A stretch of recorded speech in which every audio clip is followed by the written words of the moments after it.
I think that the lack of sponsorship is another area where women leaders really, we talked about that mentorship really advises and sponsors advocate.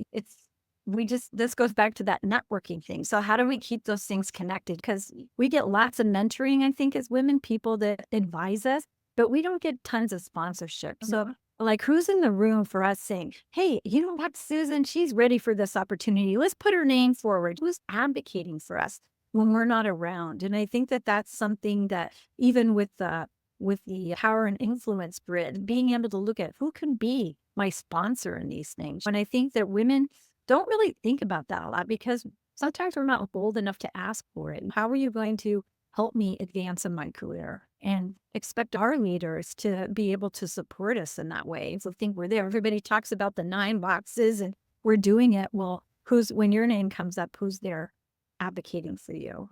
And I think we need to formalize sponsorship programs in some ways. I think we might want to look at how might we do it. If right now, I think it's more through informal things that who's there to sponsor. And as women, I think, oh, I'm sorry to interrupt. I have a little suggestion here. What I feel when we are leaders and we have team members, right? As leaders, if we do that, like it's not necessarily sponsorship, meaning that a big grant. It could be some kind of a gift. It could be some kind of a voucher. It could be some kind of acknowledgement to your team member. That could be an example said for this particular process to be like, oh, this is possible. And that could be on a whole entire organization. That could be exemplified with every department or every table of context, wherever we kind of come up with. As leaders, we should be leading by an example. Even a small little gesture is not going to change, but it's going to make an impact for sure. mhm, absolutely. Hey, Yeah, Susan. Susan, when you talk about the like how the organization can support diversity in leadership, I'm interested in your thoughts around how do they ensure that that diversity actually translates into innovation and better business outcomes? Because, once they get there, how do you make sure that it's actually moving the needle? Well, I'm going to go back, Tiffany. Here's how I feel about that. I think that the playbook for leaders has to be relevant for all leaders, right? Mhm. What are organizations doing? Because good leadership philosophy, culture, environment, expectations. This is a strategy, right? So, what is the organization's strategy for leaders in the organization? And sometimes this is like feels very nebulous for organizations sometimes. But in fact, it's really about, we go back always to intention, it goes back to clarity of expectation and what the organization values and needs. I think there's also that point about leadership competencies and capabilities. What are we looking for in leaders and what does that mean? And how does that tie to our values and our culture? You have to blend all those things together in a narrative that really builds that leadership culture within the organization. That will become the thing that drives it. I think about it. What I see a lot is a lack of alignment of, I have leadership competencies, but in my performance evaluations, there's nothing there that ties my performance to those competencies, right? So what difference does it make? If I have all these competencies and I'm choosing to do this or not, it's like, how do we get that consistency of effort that people get for bonuses or merit promotions or whatever? It has to be transparent, it has to be overt, and it has to be systematic, I guess is the best way to put it. I don't care what you know, really. I care what you can do. Because if you can do it, it infers that you know it, right? So I'd rather focus on the observable and help you get to a place where I can see that what you're doing is there. Because how are they doing it as it relates to business innovation and outcomes in a very demonstrable way? That's a performance metrics on their annual performance review. Innovation is important to an organization, then it better be coming from the top that innovation is important to our business. And we expect our leaders to be driving innovation. Does that make sense? Yeah, yeah. I really liked you bringing in the values piece. I feel like that's so important to understand what are the behaviors that show that you're embracing those values and then measuring people as part of their performance on how they're executing in line and through the filters of the mission, vision, and values of the organization. And I love the concept of a leadership competency model of these are the behaviors that we expect of leaders, and then how they tie into those value systems, I think can be really powerful. Yeah. And I think usually when you have those leadership competencies, they're like around business, professional, and personal, right? So there's the whole person that you're looking at. So how are you demonstrating these on the business side? How are you showing up personally as a leader with your people? And how are you doing it with the team dynamic and things? Yeah. And I can see where leaders probably could use a coach to help them navigate some of those things. But probably what I would say is where organizations always fall short from what I see when I go in is really the biggest saboteur of leadership consistency is being unclear about expectations of leaders and holding them accountable. I have several organizations that I know of where they're really successful with leadership development. They're very concerted. It's from here's our values, here's our mission, here's our goals. They have their performance is tied to those things. And when they set up their goals in every quarter, they have town halls where all the supervisors all the way up to the C-suite, they get together and they're reinforcing what's important to us. Where are we now? How are we doing as an organization? Here's what we need from you. And that type of just constant communication and transparency is really, really important. But that really comes from the top of the house. So if the CEO and the CHRO, they're not really looking at this has to be a system from the top all the way down to the frontline leader. How do we do that? Because when you have those mechanisms in place, competencies, performance criteria that we're expecting, you're able to create leadership development strategies from entry level all the way up to C-suite. Hey, Susan, I have a tactical question. Sure. What if you are an aspiring leader and you were looking for a sponsor and you don't know if your organization does it or doesn't have them? How would you go about finding one? Well, I think you mean just as an individual, a leader who was looking for someone? I mean, I think when you have people that are sponsoring you, they have to be people that have knowledge of you, right? So we go back to that networking piece that I talked about earlier. And then it's who's really seeing you in action. Because, I mean, you don't just get someone who talks about you without actually being able to verify, right? So it's like you have to have that connection where they're there. And I think an individual should have that conversation. Here's my career plans. Like, I mean, for anyone, I would think that for sure your leader should be an advocate and sponsor for people. And if they're not, then maybe someone that you work with all the time on a project or program team or something like that, who gets to see you in action and the impact that you make. And I think when you're going to sponsor somebody, what does it require? It requires you to make sure that you can verify and validate that they're ready for whatever next thing that you're recommending them for. That means I have to know you. I have to have experience of your work, productivity, or the things that you're doing, or what you've brought to the organization, how you've demonstrated leadership. A sponsor really does need to be someone that knows you. And if someone feels they don't have a sponsor, we have to ask for that. We have to just ask for it. And it could be through career development discussions, right? So where's my career planning, or I'm doing my IDP for the year, and having that conversation with your boss and go, I really feel like this is where I want to be, but I feel like I need you to sponsor me for this. Like, how could you be a sponsor for me? And I think sometimes we feel we have to have all the answers, but also we could just ask our leader, how can you be my sponsor here? Or would you? It sounds reasonable. A number of people that I've worked with have sort of been in a situation where they could use sponsorship and the organization. Some have formal, some don't, but trying to help them navigate. There were leaders in reasonable positions that had enough scope, that had enough visibility. That's the other thing, is you're growing, getting that exposure, which is definitely something your leader needs to help you do so that you can help you make those connections. Yeah, for sure. And man, if your leader isn't an advocate for you, maybe we need to be having different kind of conversations about Maybe what. it's a conversation, absolutely. But to Susan, to your point, right? I think oftentimes women in particular, at least in my experience, they think their work will talk for themselves, right? That they don't need to ask for a sponsor or an advocate, when in fact they do. And asking is not about a weakness. It's really, well, I want to go places. I want to do things. Will you be able to advocate for my work and help me get there? Yeah, for sure.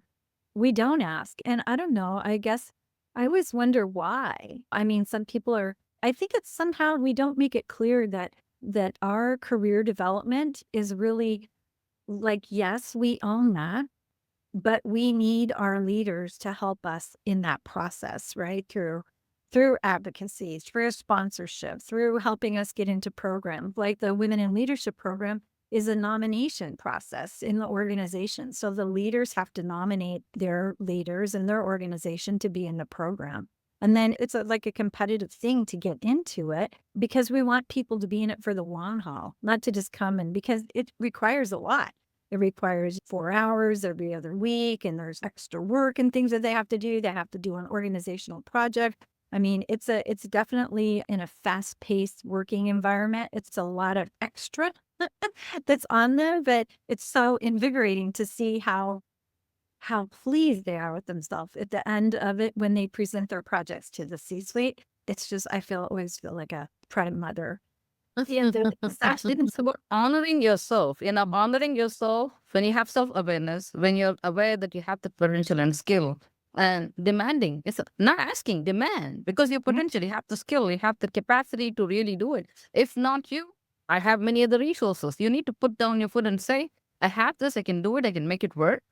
I want to take it as a challenge, right? And unless you challenge yourself and your potential to wherever you want to be, nobody's going to recognize. Nobody's going to. Maybe they will recognize, but they want to keep prioritize. They want to prioritize somebody else who may not be capable enough, but they want to do that. Why? Because you're not understanding your own potential and really coming up and forward, saying that I'm ready for this challenge and I'm on for it. I'm willing to do it. Support me if you can. If you don't support me, I have many other ways to support myself. Yeah, We can. definitely. Well, Oh, sorry. yeah, I was just gonna say, I think sometimes leaders, they just don't know what to do with those asks either. And so coming in as an incumbent with an ask like that, sometimes you have to help define what that could look like and be specific about what it is you're asking for because leaders are really busy and not an excuse, but an explanation is like they may not have ever been presented with that type of conversation and really understand how to navigate that in a meaningful way. Mhm. I think that's a great point. And it goes back to kind of those one-to-ones, Tiffany, when people do them, this is always like with onboarding programs and things like that, especially when, I don't know, there's certain roles, but where don't just show up and wait for your boss to lead the conversation. So you should come prepared to those with what you want to talk about. This is your time with your boss. So what's your agenda? What things do you need to ask them? And I think you are so spot on about being able to articulate what you want. And but it's also a way to help co-create. When you say, this is what I want and you name it, you open the door for collaboration to figure out how can you help me get there. And that's how you could introduce that dialogue. Say what you're thinking. How could you help me get here? And start there. And even though your leader may not know everything, they could be, well, go talk to a leadership and organizational development or go check in with over here, right? And at least it gets a conversation going and you've made a claim, right? You just got to put your flagpole in there and say, I'm going for this and I need your help. Yeah, I do see it as a two-way street. I do think leaders have some, I call it an obligation, but have some obligation to have that conversation with every single person that reports to them, what directly and maybe even some of those indirect reports, like to really understand if you want to get to know your team or others that maybe you're mentoring or coaching the organization, you have to open some of those doors for them and really understand where they're coming from and at least get it on the table. We have various responses over the years when you ask people that question or you start that conversation. So for some of them, prompting that will then help the next step, which maybe is that coming back and saying, hey, here's what I'm really interested in doing, or here's what my aspirations are, or can you help me get here, or I'd like more exposure there. So sometimes as leaders, we have to start that conversation. Yeah, I agree. I agree. Remember, I never hear much about this anymore. I don't know, maybe you guys have. Remember skip level meetings?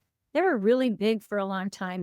But I think those are powerful experiences for people. Very powerful.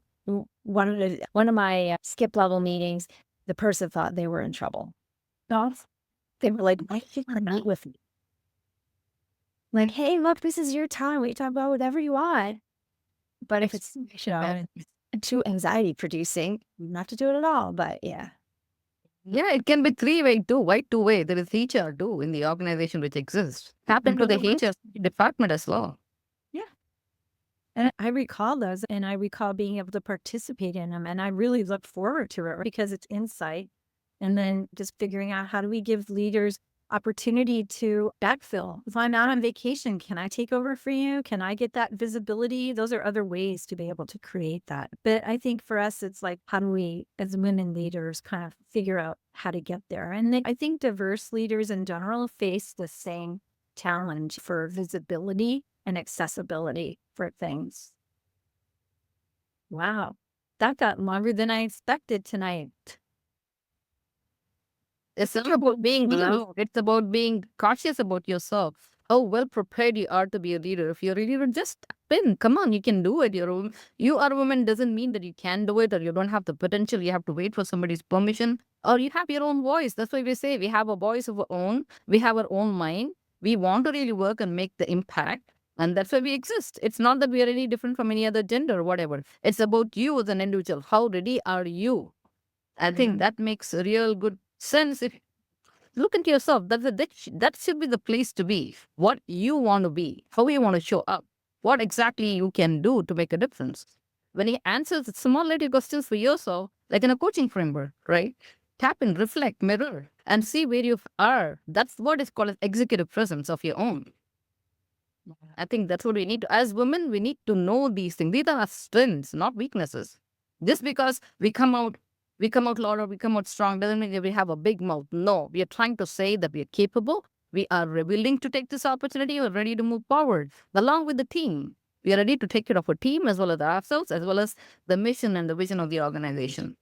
And that's how we should show up. And we are capable. We are. I want to tell every woman out there, we are capable. We are ready for it. Let's dive in. It's high time. We need to recognize the speed and let's shoot up. Come on, let's do it. I think so much of all of this really I'm just always amazed how it boils down to communication, right? Talking with people, even helping leaders get better in the organization from like the culture and the vision, understanding of the expectation of leaders in the organization. It's just communication, body language, how we show up. Everything is around how we're communicating verbally and non-verbally. I think when we talk about this with women in leadership and even diverse leaders, it's really not about fixing us, right? That's not the thing.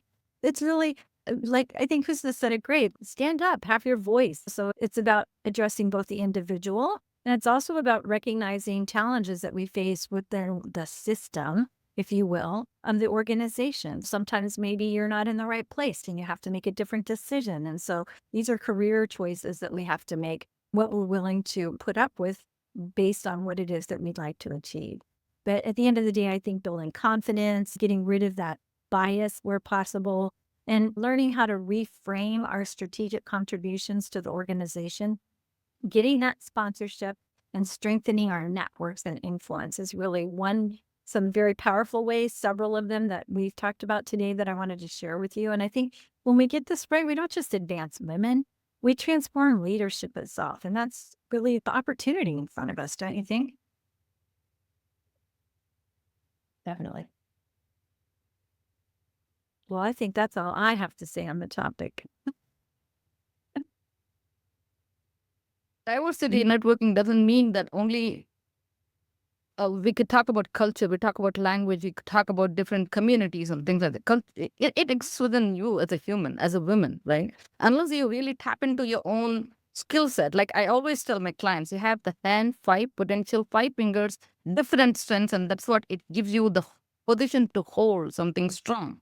When you hold that strength within yourself, when you know that you're a good communicator, you have the capacity, you have the network, you have the potential, challenge yourself. Unless you challenge your dreams, what will you challenge all of the things what you come across in life? You set an example. So what if you don't get to do what you want to do? At least you're setting an example for all of the women in the organization who will say, oh yeah, she was able to do it. She could take a stand for something. I'm able to do it too. And that's what makes like five little fingers joined together will make one palm. Definitely one. Right. And then we have 10 fingers who comes together. That was make a clap and sometimes it can be slow, it can be higher. So that pitch we can create depends on what we want to do. Right. I love this topic. Thank you, Susan. That was a great topic. Yes. Yeah. Yeah. It was. For sharing. I appreciate it. That was fun. Wow. Yeah. Thank you.